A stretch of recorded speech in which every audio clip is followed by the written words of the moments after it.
Halika, kayong lahat na nauuhaw. Lumapit kayo sa tubig at kayong walang salapi.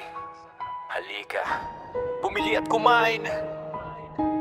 Halika, bumili ng alak at gatas nang walang bayad at yung walang halaga.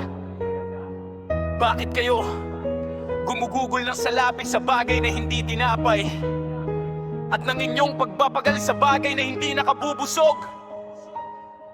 Makinig kayo sa akin at kumain ng mabuti at kayo'y masisiyahan sa pinakamasaganang pagkain.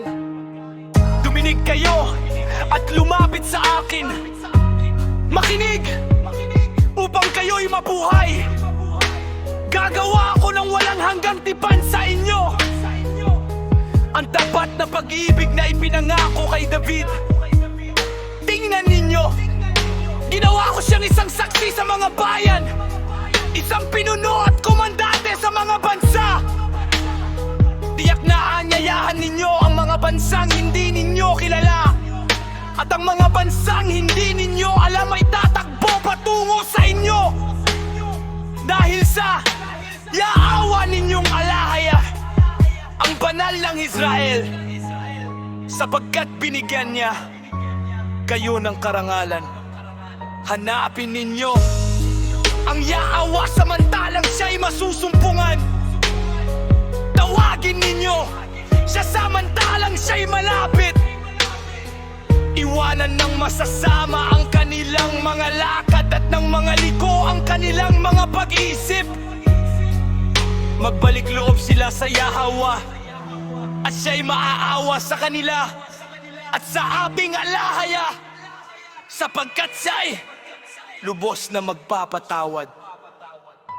Sapagkat ang aking mga pag-iisip ay hindi ninyo, mga pag-iisip ni ang aking mga daan, inyong mga daan, sabi ng Yahweh.